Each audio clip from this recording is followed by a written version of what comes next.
মানিকের মতো যদি মানিক সাহেবের মতো যদি বিচার করে, যে ছিল বিচারপতি, সিংহাসনে বসা, চেয়ারের মধ্যে বসা, 9কে 6 বলেছে, 6কে 9 বলেছে, এরকম বিচারপতিকে কাল কিয়ামতের ময়দানে আল্লাহ সুবহানাহু ওয়া তাআলা আল্লাহর আরশে আজিমের নিচে ছায়া দান করবেন না।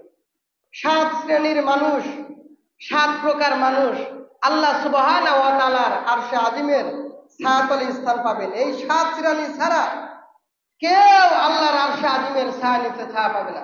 1 নম্বর হলো ন্যায়পরায়ণ বাদশা। যেদিন আল্লাহর আরশের ছায়া ছাড়া কোনো ছায়া থাকবে না, গাছপালা তরুলতা কিছুই থাকবে না ছায়া নেওয়ার জন্য, বিশ্রাম নেওয়ার জন্য, সেদিন কেবলমাত্র শুধুমাত্র 7 শ্রেণীর মধ্যে প্রথম এই ন্যায়পরায়ণ বাদশারা আল্লাহর আরশে আজিমের ছায়ার নিচে ছায়া পাবেন। তবে দুঃখজনক হলেও সত্য কথা, আজ এই যুগে এই সময় পৃথিবীর কোনো জায়গায় আপনি খুঁজে পাবেন না ন্যায়পরায়ণ একজন বাদশা আছে, নাই বললেই চলে। মানিকের মতো যদি মানিক সাহেবের মতো যদি বিচার করে, যে ছিল বিচারপতি, সিংহাসনে বসা, চেয়ারের মধ্যে বসা, 9কে 6 বলেছে, 6কে 9 বলেছে, দিনকে রাত বলেছে, রাতকে দিন বলেছে, মক্কেলেরা উকিল টুকিলেরা ওইটাই হ্যাঁ হ্যাঁ হ্যাঁ করেছে। সেই মানিক সাহেবের অবস্থা এখন তিনি কাঠগড়ায় দাঁড়িয়ে গেছেন, আসামি হয়ে গেছেন। এরকম বিচারপতিকে কাল কিয়ামতের ময়দানে আল্লাহ সুবহানাহু ওয়া তাআলা আল্লাহর আরশে আজিমের নিচে ছায়া দান করবেন না। 2 নম্বর হচ্ছে ওই যুবক যার জৈবনকে আল্লাহর ইবাদতের জন্য বিসর্জন দিয়েছেন, আল্লাহর ইবাদতে জৈবন কাটিয়েছেন, ওই যুবক কাল কিয়ামতের ময়দানে আল্লাহর আরশের ছায়ার নিচে ছায়া পাবে।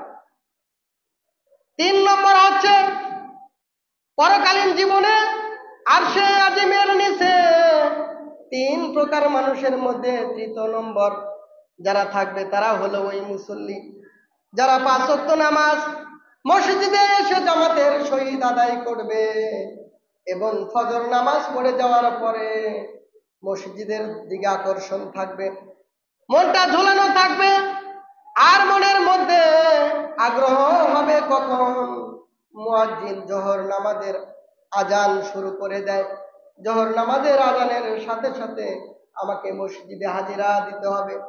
এই যে মসজিদের প্রতি আবেগ, অনুভূতি, ভালোবাসা লেগে থাকা, এরকম অবস্থার যার সৃষ্টি হবে, এরকম মানুষ যারা হবে পৃথিবীর মধ্যে 5 ওয়াক্ত নামাজ মসজিদে এসে পড়বে এবং কি 1 ওয়াক্ত পড়ে যাওয়ার পর আর 1 ওয়াক্তের জন্য অপেক্ষমান থাকবে, এরকম মুসল্লি কাল কিয়ামতের ময়দানে আল্লাহর আরশের ছায়া ছাড়া যেদিন ছায়া থাকবে না, এমন মুসল্লিও কাল কিয়ামতের ময়দানে আল্লাহর আরশের আজিমের নিচে ছায়া পাবে। বলেন সুবহানাল্লাহ। 4 নম্বর হলো আবার ওই যুবকের কথা। ওই যুবক যে যুবককে পছন্দ করে কোনো সম্ভ্রান্ত পরিবারের কোনো মেয়ে, তাকে অফার জানিয়েছে তোমার সাথে আমি দেহ মেলন করব, তোমার সাথে অপকর্ম করব, এরকম অফার পাওয়ার পর যেই যুবক রাজি হয় নাই আর বলেছে ইত্তাকুল্লাহ, আমি আল্লাহকে বড় ভয় করি, এই ভয় করার নীতি অবলম্বন যদি করতে পারে, আল্লাহ সুবহানাহু ওয়া তাআলা বলেছেন ওয়া আম্মা মান খাফা মাকামা রাব্বিহি ওয়া নাহান নাফসা আনিল হাওয়া ফাইন্নাল জান্নাতা হিয়াল মাওয়া। এই ভয় করার নীতি যদি অবলম্বন করতে পারে, আল্লাহ সুবহানাহু ওয়া তাআলা জান্নাতুল মাওয়া নামক জান্নাত বলেছেন তার চিরস্থায়ী আবাসস্থল হবে। সুবহানাল্লাহ। 4 নম্বর ওই যুবক যাকে সম্ভ্রান্ত পরিবারের উচ্চ বংশীয় মর্যাদা সম্পন্ন বংশের মেয়ে অফার করেছে খারাপ কাজের জন্য, কিন্তু যুবক বলেছে আমি আল্লাহকে ভয় করি, সে তার কথাই রাজি হয় নাই, এমন যুবক কাল কিয়ামতের ময়দানে আল্লাহ রব্বুল আলামিনের আরশে আজিমের ছায়ার নিচে স্থান পাবে। সুবহানাল্লাহ। 5 নম্বর হলো তারা পৃথিবীর বুকে ওঠা বসা করতে, চলাফেরা করতে, মানুষের সাথে পরস্পরকে এমন ভাবে ভালোবেসেছে যে আল্লাহর জন্যই তোমাকে মহব্বত করি, আবার আল্লাহর জন্যই কারো সাথে শত্রুতা বিদ্বেষ রেখেছে।